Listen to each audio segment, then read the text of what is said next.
Good afternoon. Is this on? Welcome. Glad everybody could join us today. We have a fantastic speaker for you. Before we get to that, though, Professor Batra asked me to stand in for him in his role as director of the ALP program and make a few announcements. So I'm going to do that for you today. The first announcement that I'm going to make is about the reflection form for this particular presentation. To get ALP credit, please turn in your reflection form by September 22nd, which is this Sunday at 1 p.m. You'll be getting that reflection form via email if you're signed up as a participant in ALP from Corey Clem. Your personality assessment and strength quest assessment is due Sunday, September 22nd. If you recently joined the ALP list and you haven't gotten instructions on your personality assessment and strength quest assessment, the instructions are on the way. We'll be sending an email to the new enrollees shortly. For 2Ls and 3Ls interested in applying to Phase 2 or 3 of ALP, turn in your application by 5 p.m. September 30th. That's just a reminder. You already know that date. But Phase 2 or 3 for 2Ls and 3Ls, turn in your application by September 30th. If you are a 1L, you need not do anything except for continue to attend these big group lectures. Okay, one special announcement that Professor Batra asked me to make sure to emphasize is that we have Casey Flaherty, who is corporate counsel at Kia Motors, and he is going to be doing a special small group presentation Friday, 9/27 from 8 to 11 a.m. It's worth getting up on Friday because this is going to be an opportunity to work in a very small group setting with someone who is a high-ranking lawyer at a large company and has a fantastic small group presentation. Please sign up for that presentation in advance. We only have 20 spots, and those are filling up quickly. 1Ls, you can get on the list for one of those spots, and if the group isn't filled by 2 and 3Ls, you'll be able to participate in the small group session. Also, for those of you who can't participate in the small group session, there is a large group session with Casey on 9/27, which is that Friday at noon. You can get large group credit and also have a chance to hear from Casey short of the small group session. Okay, if you have any questions about ALP or any of the policies, procedures, anything going on with ALP, please feel free to give Professor Batra drop Professor Batra an email. That's Rishi, R-I-S-H-I .Batra, B-A-T-R-A @ttu.edu, and he can answer all of your questions. With that, I'd like to introduce our very special guest speaker, Linda Swindling, who is a graduate of Tech Law School and Tech undergrad. She's a double degree Tech graduate and also has a child now at Texas Tech. So we're building a legacy here. When Linda was in practice, she was an employment attorney. She was also did corporate law and some insurance law. She made partner before she was 30 years old, which is pretty remarkable. Linda left practice after her book, The Consultant's Legal Guide, was released in 2000. Since then, she's written more than 20 books, including her recent book, which we're going to hear about today, Stop Complainers and Energy Drainers, How to Negotiate Workplace Drama to Get More Done. You know, when I was in law school, you could have said, how to negotiate 1L drama to get more done, right? Stop complainers and energy drainers. So I think this is a fantastic and relevant topic for you. Linda has spoken on workplace communication. She's an expert in workplace communication. She's spoken at some of the biggest companies in the world, including KPMG, PepsiCo, and Ericsson. And without further ado, I'd like to turn it over to her. Linda, welcome. Great. Thank you. Thanks so much, Professor. Thanks. So, how many of you are 1Ls? Wow. That's amazing. This is your competitive advantage, is having classes like this. There's a lot of law schools that will teach you the law. They'll teach you how to think logically. Anything that you can take, these small group sessions, interview sessions, anything that teaches you bottom line business skills, that will help more than you know when you interview. My goal is pretty easy. It's to stop complainers from wasting your time, because you all don't have time to waste, do you? And the other one is, how do you use strategies? How do you use some of this logical thinking that you've learned to really up your game and deal with some of these people that may drive you nuts? And then my my third piece here is get more done. I like to be efficient. Your employers will want you to be efficient. And it's really much more to the bottom line. So, if you can think of an energy drainer or a complainer, I really want you to get a clear picture of whoever that is. Maybe it's somebody you're going to school with right now. Maybe it's someone you used to work with. Hopefully it's not someone you're married to or in a relationship with. I want you to think of the word that describes that complainer or energy drainer. Does everybody have someone in mind? Okay. Turn to a friend or two friends, I don't care. Tell them your word. Tell them your word quickly. What describes that person?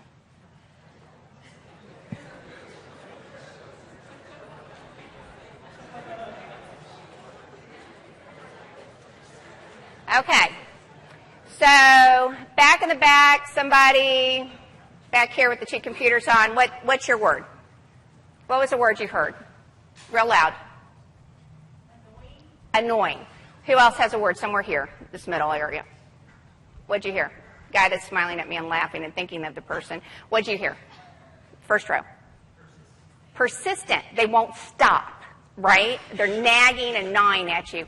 All the way up at the top, guy with the striped shirt. What word did you hear? I guess wasting time. They're wasting my time. Waste of time. Okay, red shirt. What did you hear? Exhausting. They're draining my energy. They won't stop. You with the glasses right behind her. Nagging. Did anybody else have a different word than that? Something that was totally opposite of this nagging, persistent, draining? Anybody have drama king or queen, something like that? Or, oh my gosh, they're so rude, or they yell at me. I asked a little over 1,000 people what their word would be. We did a survey. And the survey results came up all of these things. Broken. They're broken people. They're dangerous. They're whiny. They're kids. They're like toddlers. Any of you have kids? Yeah. Have you ever seen that grown-ups are still big kids? A lot of the times. A lot of this behavior was a lot of the younger kind of, they're under stress, so they act like they're 3. Micromanagers, divas, brats, bratty, martyrs, control freaks, toxics. And I love this one, wackadoodles. They're just wackadoodles. I don't know why, but they're crazy. The thing that they didn't say, the shocker, was expensive. So part of that survey, when this went out, we said, okay, we thought there was a problem, and the reason why was I was in a room about this size, a couple hundred people, and we were flipping through this thing called Say It Right. It's one of my little passport books, and we got to complainers and whiners. And I flipped through and gone on, and they said, wait, stop, come back. I said, what? They said, the complainers, how do you deal with them? And I said, oh, okay. Well, we have a newsletter topic, our success e-tips that we send out every month. Most open rate we had ever had. So we sent out a survey. Are you really seeing these complainer types? Yes. How many hours a week are you dealing with a complainer? So some people said none. Do you know how many people said none? 22%. None. Everybody else, at least 3 to 6 hours a week dealing with energy-draining behaviors, environment, or people. 3 to 6 hours a week. Some people were dealing with them as many as 20 hours a week. If you multiply that, and this is where the employers got interested, I did a complainer calculator just for fun. You can put in what you make an hour and how many people work with you. If you work a job an hour you did, the amount is amazing. The dollar amount people are wasting on these complainers. Now, how many of you already have your job locked in, you know where you're going after third year? We're real high. 1, 2, 3 of you. Okay, very good. As the economy has done all that it's done, I said, well, I wonder how much they really don't like them. So the next question was, would you turn down a promotion with a $10,000 raise if it meant working with a chronic complainer? 73% said, yes, I would. And again, economic times being what they are, people trying to hold on to the jobs that they have, 11% reported that they had left a job because of one of these energy-draining, complaining people. That's more than 1 out of 10 have left their job. So they were expensive. That was the first surprise. The second surprise was all those words, all those crazy words. And I said, we don't just have whiners. We don't just have one type. Actually, there's 5 types. There's 5 types of complainers. And if there's all these different types, not all size fits all, right? One size did not fit all types of complainers. So one of the things was stopping and saying, what kind of complaining am I spotting? What type of complainer is this? Now, why is this important to you? Well, the very first thing is you don't want to be one, right? But how are you going to get your work done, bill your billable hours, do the caseload you've got, and if you're at work doing all the things you've got, if you've got somebody bugging you 3 to 6 hours a week and getting nothing done, does that mean that you don't have to work those 3 to 6 hours? What do you think? No, you just make it up, right? So what are these 5 types? Well, they were whiners, which I hate, right? The whine, I can't do it, I don't know what to do. Second were the complicators, The third were the prima donnas. The fourth were the controllers. And the fifth were the toxics. So I'm going to go through each of these types, tell you how to spot them, tell you what you can do about them, and how do you negotiate with them? Because I don't have time to have people whining to me. I want them to stop. I don't want to. Have you read these books, Dealing with Difficult People? I don't want to deal with them anymore. I want them to stop. So let's start with whiners. Whiners even have like a little crybaby face. Do you see it up there? They're whining. Whiners are those that go, oh, nobody really cares about this. Or they're the I'm so sick and tired of this place. You'll go to them and you'll say, is everything okay? I'm fine.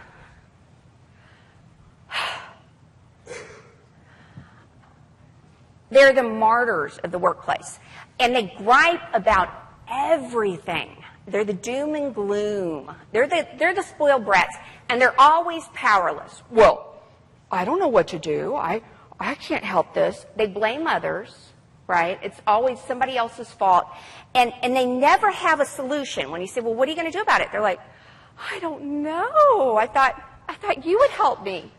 And that's their road sign. If you can think about dealing with these complainers sort of like driving in traffic. Now, you don't have a lot of it here in Lubbock, but in other places, there's lots of traffic. And when you're driving in traffic, you got a couple of choices. One is, all right, I'm going to keep doing what I'm doing. I'm going to stay on this road. I'm going to putt along, at least we're moving. One may be exiting altogether. And one may be trying to U-turn the situation around. So let's talk about this one. Their road sign, the whiner's road sign, is the little crosswalk. And it's like, please help me across all my problems. Now then, how many of you have done any kind of work with a client so far? You've sat in on a client meeting, or as a clerk, you've done that? Let me see, show of hands. Yeah, did anybody represent this to you? Did you see somebody say, I don't know why, and maybe it's a marital case. Oh, I don't know. And they're just pouring out their little heart to you, and you think, well, he might continue to bother you because you keep calling the guy. Stop calling him if you want to be divorced from him. Or, I don't know why my employer's so mean, and I don't know why. Well, did you tell him? Please don't be mean. Please. Did anybody have a victim mentality? Did anybody see that? That is a common occurrence. And one of the things you have to do as a lawyer is really think about, what are my boundaries? Where does my responsibility end, and where does theirs begin? I hated those phone calls. Linda, you're really about to be mad at me. I just said something I really shouldn't have said. And you're like, huh? I told you not to call that employer. I told you not to call that. Why are you calling him? I don't know. I just wanted to feel better.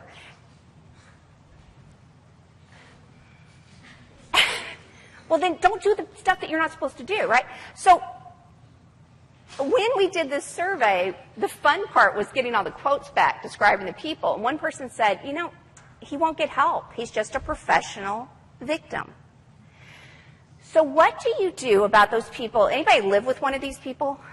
Some of your kids are that way, or yeah. Is that your wife? Yeah, that's sad. I know. It's sad. How do you negotiate with them? How do you turn the situation around? How do you get more logical about the whole thing? Well, the very first thing you have to do is realize, what are whiners looking for? Believe it or not, their positive side, when they're contributing what they should, their gift, their communication style is to relate to other people. They're relators, they're relationship builders. Doesn't this seem like a crazy, illogical way to build a relationship, is to one-up and whine? Yes? That's what they're doing. So one of the things you have to do with a relationship person is you have to listen 2 to 5 minutes to their problem. Okay, notice I didn't say 25 minutes. 2 to 5. And I want you all to look and seriously nod and listen to the problem. Do it with me. So, blah, blah, blah, they've told you the problem. I want you to do this. Okay? Now then, you have to empathize. And what that means is you have to show them that you heard what they were saying, because we're in relationship now, we're having communication. So one of the things you do is you can say, wow, that sure is tough. Or, wow, that really sounds like a problem. Now, this is not a client that you're going to take on the responsibility for. This is just somebody. Wow, that sure is a problem. All right? And then you go into, bless you, you go into problem-solving mode, which is, what are you going to do about it? All right, now then, do you think this will cure all whiners of coming to you and telling you their problems? What do you think? No. So sometimes you have to be a little more visual and a little bit more forceful. So I am going to make you a master of this one, because this is the most prevalent out of all the types. So if you have something in your hands, take it down. All right, I want you to look intently. Are you ready? So I've told you my tales of woe. I want you to nod at me like you seriously care.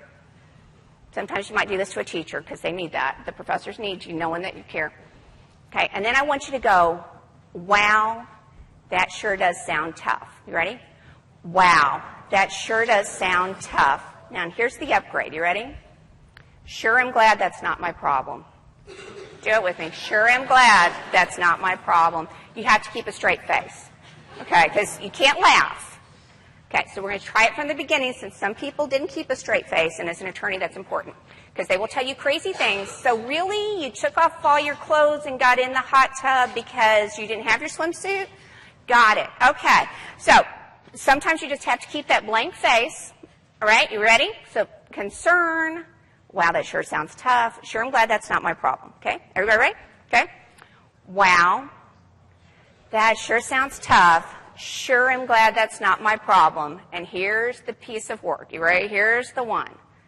What are you going to do about it? Let me see. Hands. What are you going to do about it? Because it's not fair for you to do this. People don't like to be pointed at. So now you're pointing all 10 fingers, reminding yourself this is not your issue, right? So what are you going to do? What you going to do about it, right? What are you going to do about it, right? And then, because whiners, this is how they've gotten everything they've wanted since they were 2, right?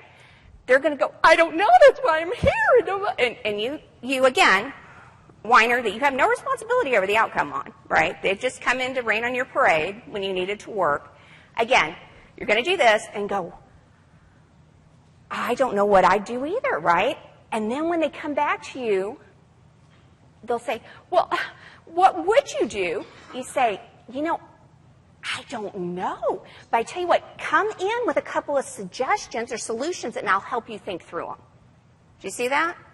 Now then, every time they come to you, because they're going to keep coming to you for a while because they want to be in a relationship, every time they come to you, and they're not paying you, so you don't have to listen to their problems. The paying helps on listening to problems, by the way, just as an and if. So they've come to you, they've whined, they whined. Every time they come to you, what are you going to do about it? Guess what they end up doing? Do they end up stopping all their whining completely? What do you think? Absolutely not. No. They stop complaining to whom? You, which is all you can get out of this, right? That's the best you can hope for. So when you come to me, and this can be when you're a boss, this can be when you're a parent, this can be a peer. When they come to you, what have you thought about doing? I even did this with my clients.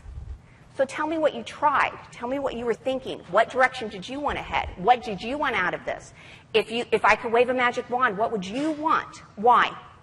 Because I didn't get them into the problem, and I want to help them figure out a solution that they've bought into.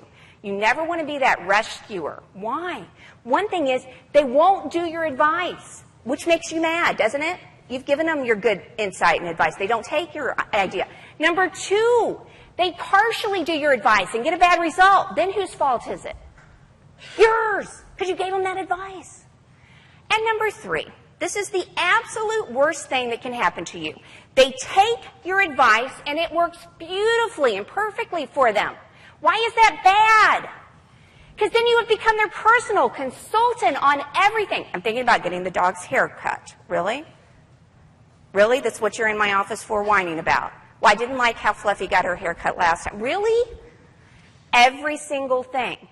So again, help people solve their problems and at least buy into their own case. Now then, does that mean that I don't like wine? No, no, no, no. And does that mean that we aren't all something? We are all one of these types. There's going to be one of these four types. You're going to that's kind of me. What you do, though, hopefully, is you vent. You vent with a friend. I have whining with wine with my neighbor next door. I say, okay, it's time to whine. And so she brings over a bottle of wine, or I bring out the wine, we sit in the hot tub, and we whine about whatever we're mad about, or whatever. That's different. That's venting. These are chronic complainers that don't stop. Out of that 22% that said, I never complain, or I don't deal with complainers, probably some of them were the complainers, don't you think? I have no problems with complainers. Yeah, because you're the complainer. So, I do like this kind. All right. Llano Estacado, right? Okay. Complicators. Oh, complicators. Where's the detail? I don't see enough support. I love this one. It will never work. It will never work. We tried that before. Yeah, we tried it before we had computers. Well, now we've got computers that work. Let's try it again. This one's actually a cut down, or put down. You know, this is much more complex than you think. Really? Yeah, because you're such an idiot, you wouldn't be able to handle the complexity here, is what they're basically saying. So, complicators. This person is allergic to learning something new. They don't want change. And in fact, if you can think about them on their road sign, it is a slow, steep, uphill climb to get anything done. So, on complicators, they're the know-it-alls. They're the historians. I know there's nobody in this room that does this, but back in the olden days when I went to law school, we would have kids that would raise, or students, I guess they're older, y'all are old now, raise their hand and say, now, Professor, I went back 5 cases, and I looked at what his other rulings were. And in his other ruling in 1957, he did that. And I'm like, were we supposed to read that? Is that something? Is that in the book? Where is that? You know? Have you ever run across one? Yes, once? They're the nitpickers. They're the critics. They are the micromanagers. I worked for I'm trying to think if I say that. Yeah, I worked for an attorney who did estate law. That's broad enough that you guys could never figure it out. And the guy, I brought him this brief. We had to get something filed with the court. We had to get it in at 10. I bring it to him. I have worked all night long getting this thing done because we hadn't followed the deadlines and it was time to get it in. Bring it to him and he goes, these bullet points are too large. Really? We got to get in the car and get this. But those little tiny details, they're frustrating. They can be passive-aggressive. They can be passive-aggressive. Why are they doing it, do you think?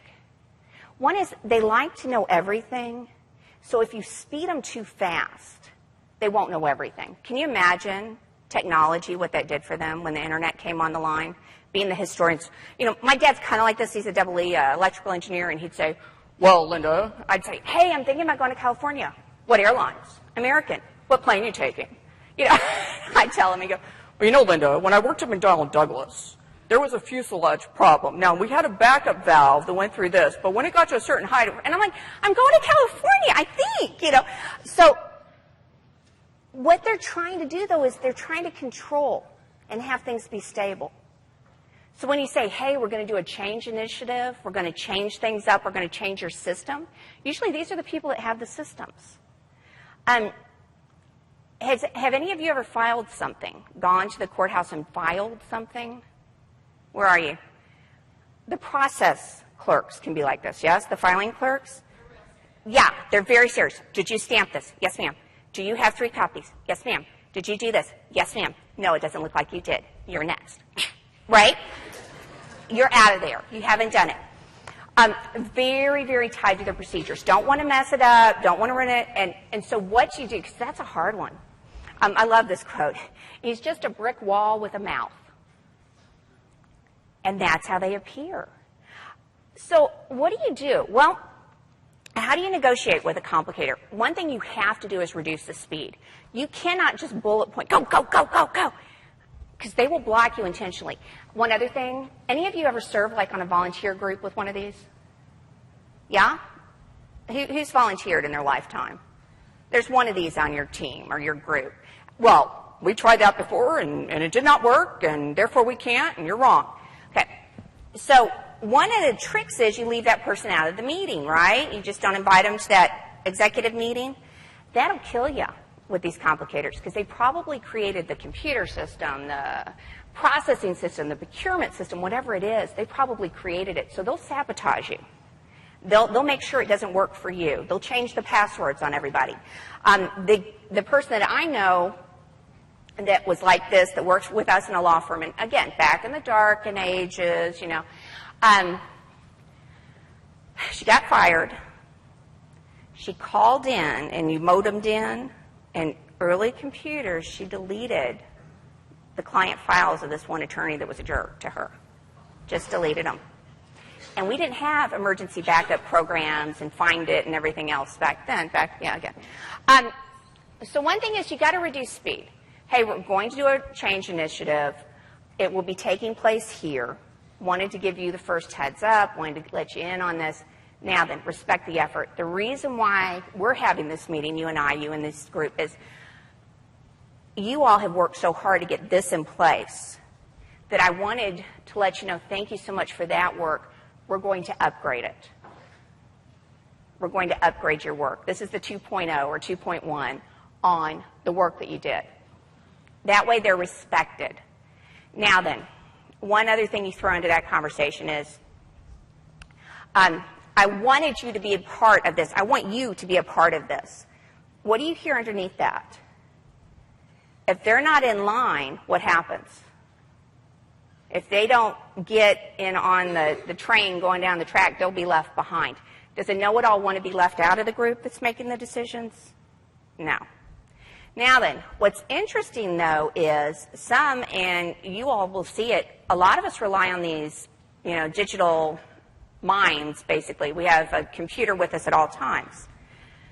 One of the tricks with law is you got to be a master of details so you can be in the moment. So for your profession, that's one of the tricks is what do you have to memorize and really get down so you can be in the moment with a client, with a court clerk, with whoever it is, so you don't have to be thinking, where's that detail, and looking it up so you can have a relationship. So kind of have to weigh it as far as you all on being a complicator. Part of your job is to know all the processes. Prima donnas, and these are not just women.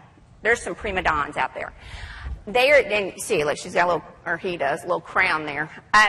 Hello, is anyone listening? Or, as always, I have to do everything myself. I had to get here and get my file and actually show up to work. Our trial attorneys at one of my firms were like this.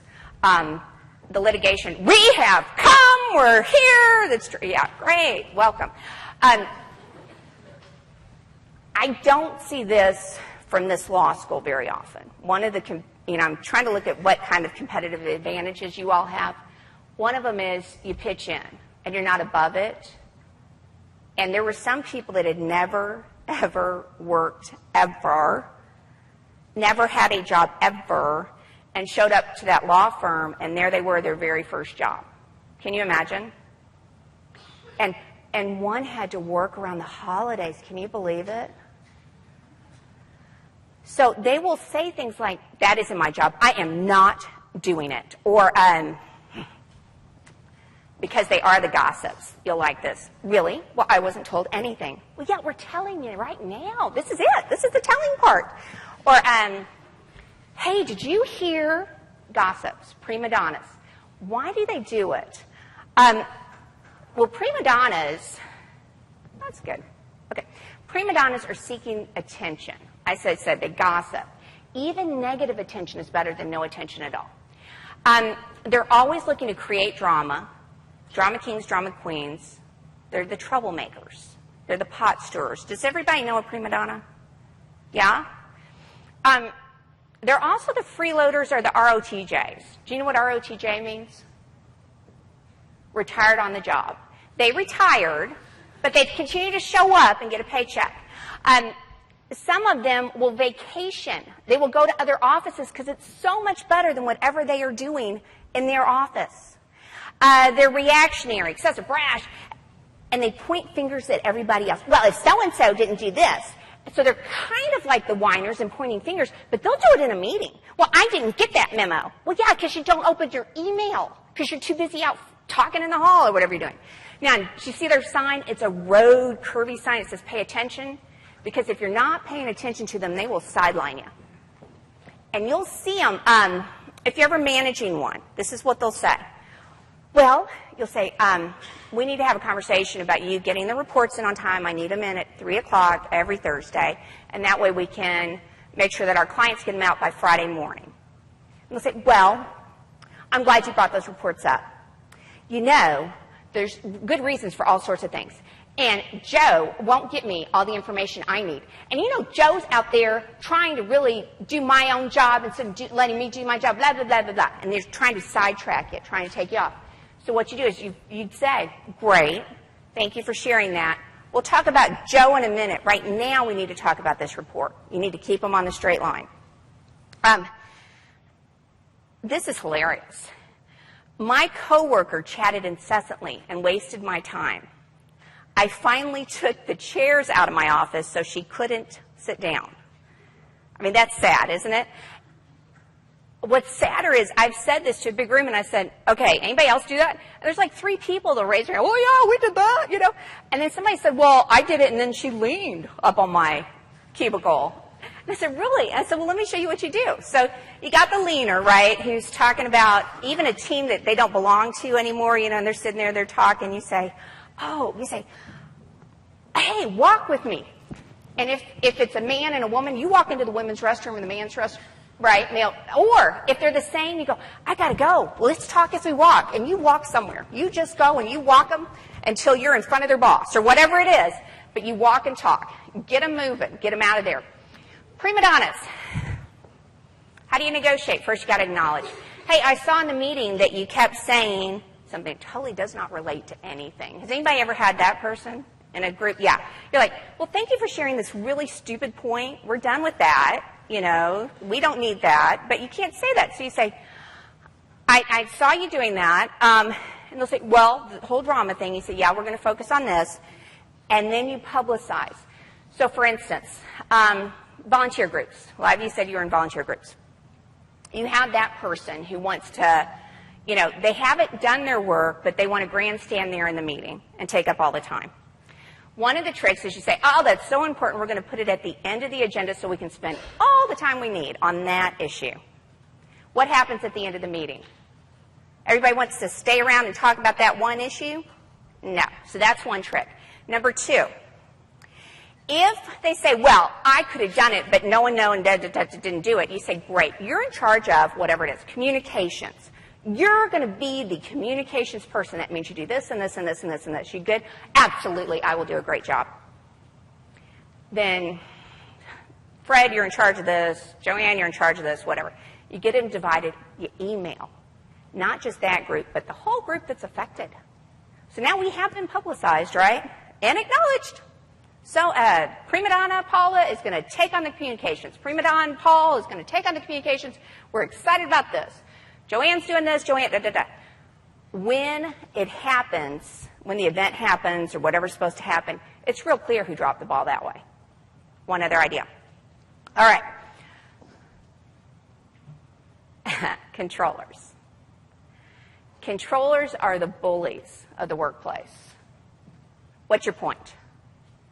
Well, I'm in here to ask you for help. What's your point?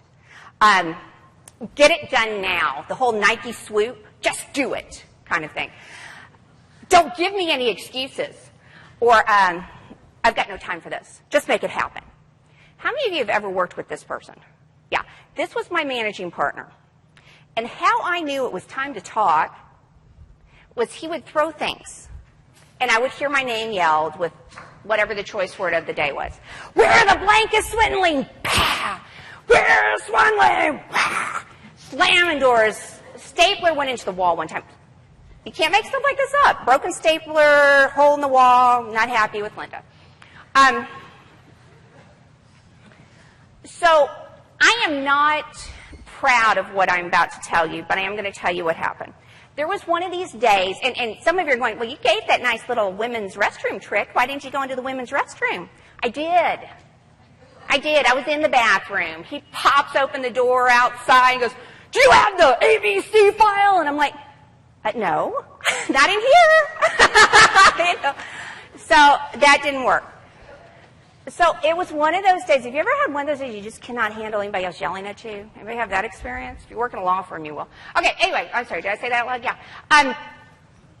He had thrown something, was yelling, where are the blankets swindling? I heard one pout, 2 pouts, and I had like one more before he's going to be there.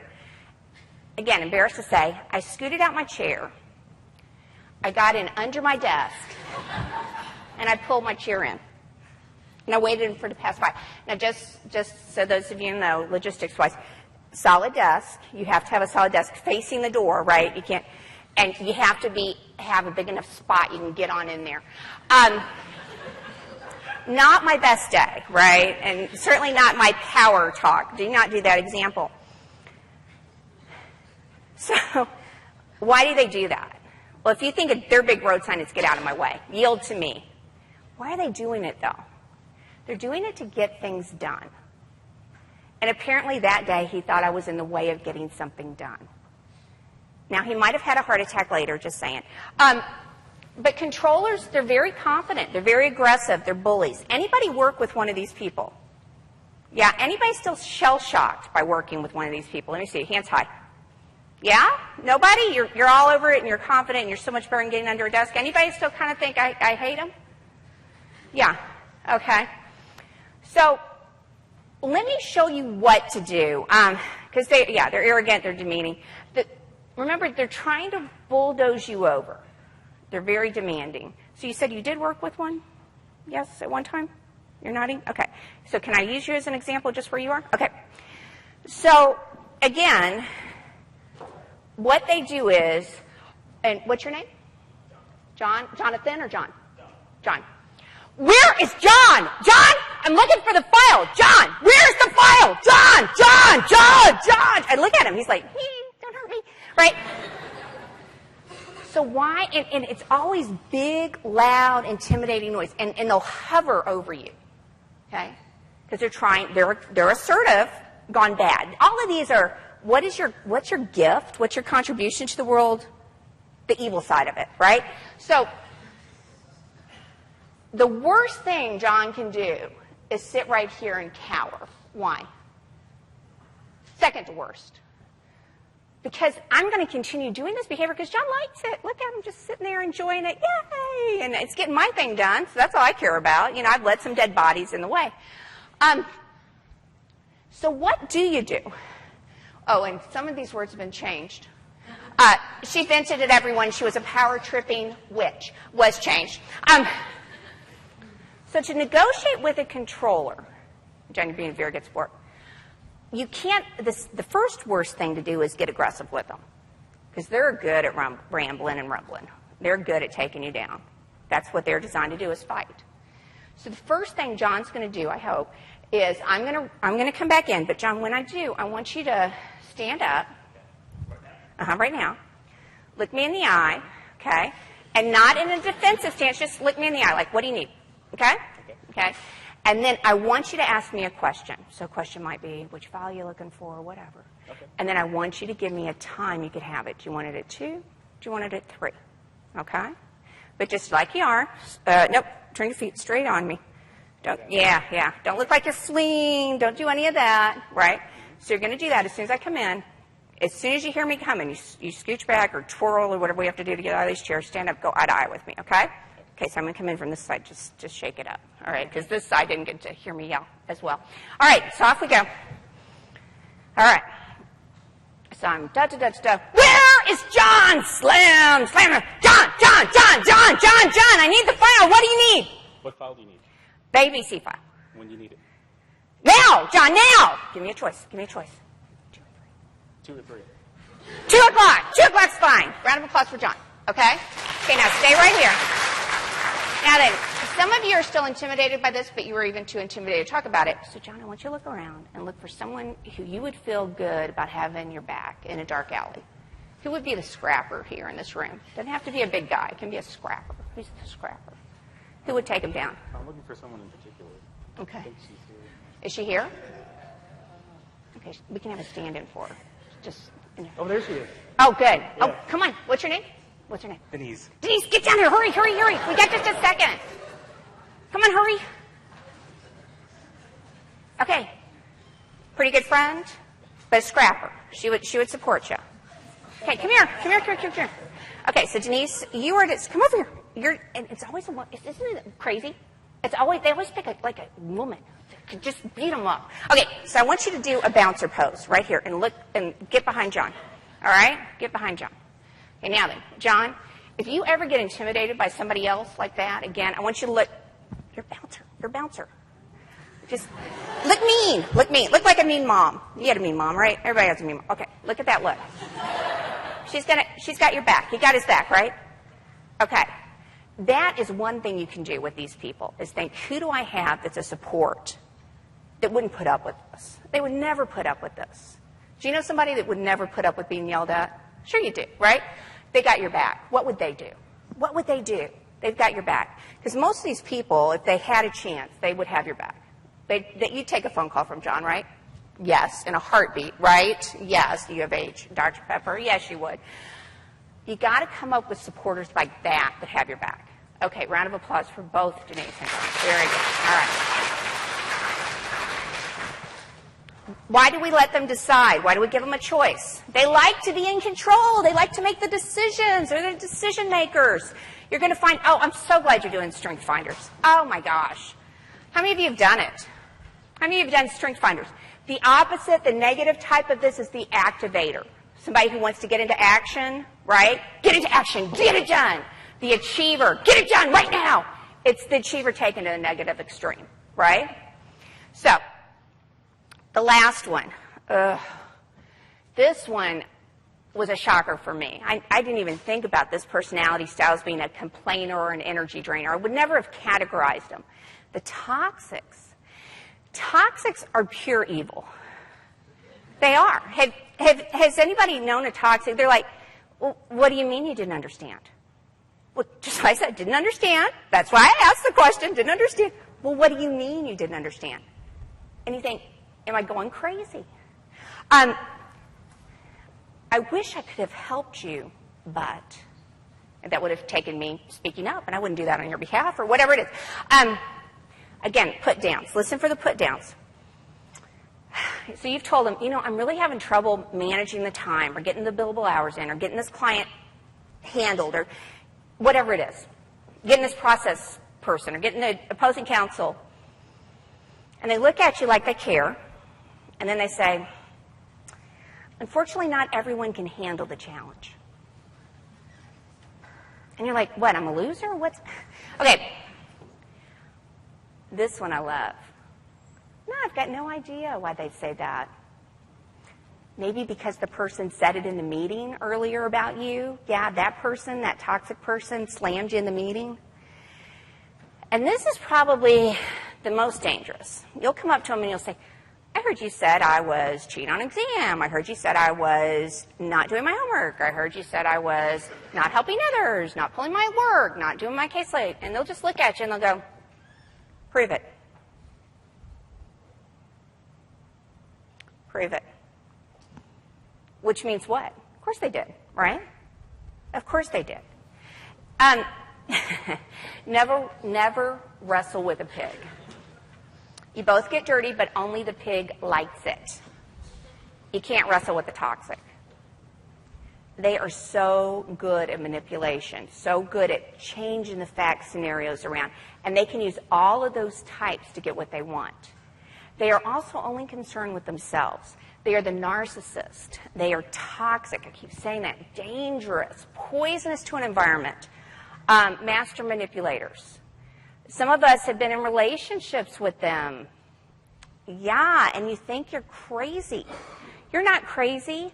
You've been able to work with every single person since the beginning of time, but your boss is a toxic, and all of a sudden you think, I'm losing my mind.